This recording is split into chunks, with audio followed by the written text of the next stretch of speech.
नमस्कार, मैं Vishnu Shankar TV9 Bharatvarsh digital के मंच से। भारत, अमेरिका, जापान और ऑस्ट्रेलिया के विदेश मंत्रियों की दूसरी औपचारिक बैठक जापान की राजधानी टोक्यो में 6 अक्टूबर को हुई। हालांकि ये चारों देश पिछले साल संयुक्त राष्ट्र की महासभा की वार्षिक मीटिंग के दौरान एक बार मिल चुके थे, लेकिन इस वर्ष जिन परिस्थितियों में ये बैठक हुई, इसके चलते इसको बहुत महत्वपूर्ण माना गया।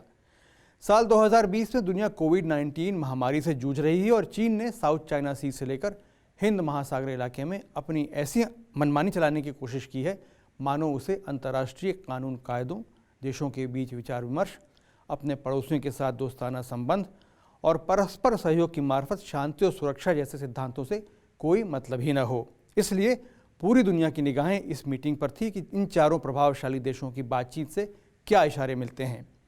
अमेरिकी विदेश विभाग ने बैठक की शुरुआत में विदेश मंत्री माइक पॉम्पियो, भारतीय विदेश मंत्री एस जयशंकर और ऑस्ट्रेलियाई विदेश मंत्री मारीज पेन के आरंभिक संबोधनों को प्रकाशित किया। इसमें साफ है कि भारत और ऑस्ट्रेलिया के मुकाबले अमेरिका के पॉम्पियो चीन की तरफ काफ़ी आक्रामक दिखे। उन्होंने कहा कि कोई वुहान से आने वाली इस आपदा की कल्पना भी नहीं कर सकता था। पॉम्पियो ने आरोप लगाया कि चीन की कम्युनिस्ट पार्टी ने महामारी से बने संकट की जानकारी छिपाकर इस आपदा को और भी गंभीर बना दिया। इसके पहले 6 अक्टूबर को जापान से प्रकाशित निक्केई एशियन रिव्यू से एक बातचीत में पॉम्पियो ने सुझाव दिया था कि क्वाड को संस्थागत तरीके से विकसित करने की ज़रूरत है। ऐसा होने पर क्वाड के सदस्य देश इंडो पैसिफिक इलाके के लिए एक वास्तविक सुरक्षा ढांचे का निर्माण कर सकते हैं।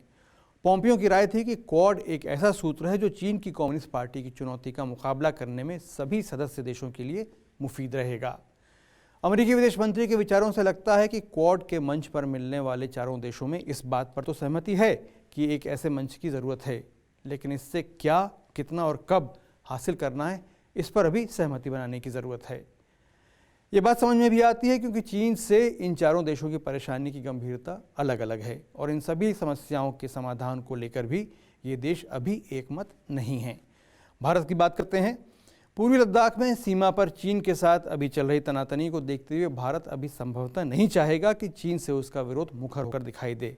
शायद इसीलिए एस जयशंकर के क्वाड में दिए गए भाषण में चीन का नाम नहीं लिया गया।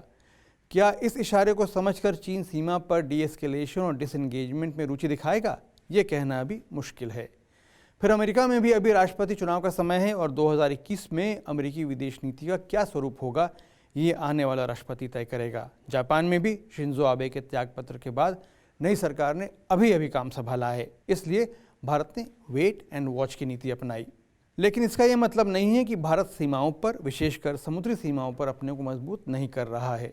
अमेरिका, जापान और ऑस्ट्रेलिया तीनों के साथ द्विपक्षीय स्तर पर भारत ने समुद्री क्षेत्र में सैनिक सहायता, मेंटेनेंस और रिपेयर के समझौते किए हैं। इनके तहत इन तीनों देशों के चुने हुए बंदरगाहों और नौसैनिक अड्डों पर भारतीय जहाज़ों और पनडुब्बियों को पूरी सहायता मिलेगी। इन तीनों देशों के युद्धपोत भारतीय नौसैनिक अड्डों पर वैसी ही सेवाओं के हकदार होंगे।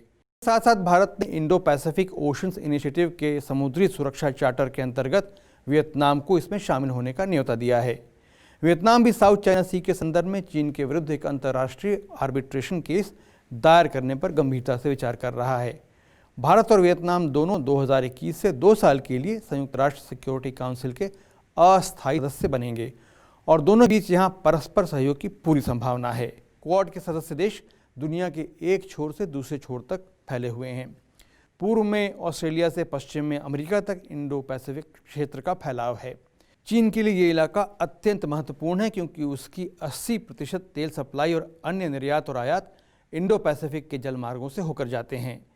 चीन इस इलाके पर अपना नियंत्रण चाहता है और इसलिए वह अपनी नौसेना को तेज़ी से मजबूत कर रहा है और यहाँ पर सैनिक अड्डे अख्तियार करने की फिराक में है। अफ्रीका में जिबूती में उसके पास एक सैनिक अड्डा है। पाकिस्तान में कराची और ग्वादार बंदरगाहों पर उसे खुली छूट मिली हुई है और श्रीलंका में हम्बनटोटा बंदरगाह 99 साल की लीज पर उसके पास है।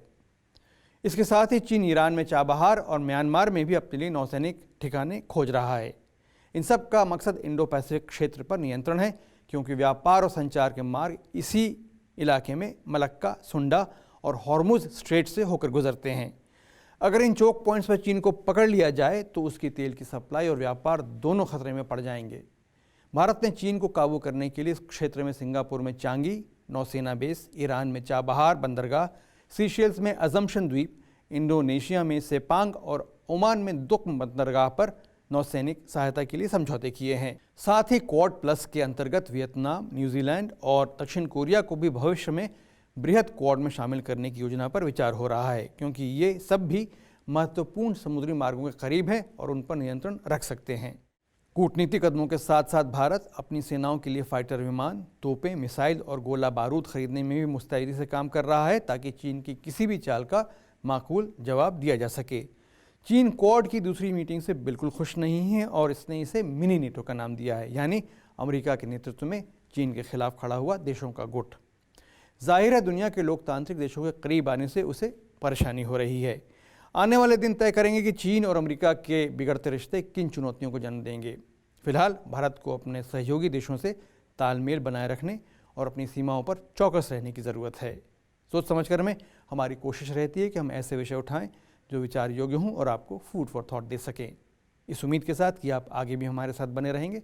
आज हमारे साथ जुड़ने के लिए आपको धन्यवाद।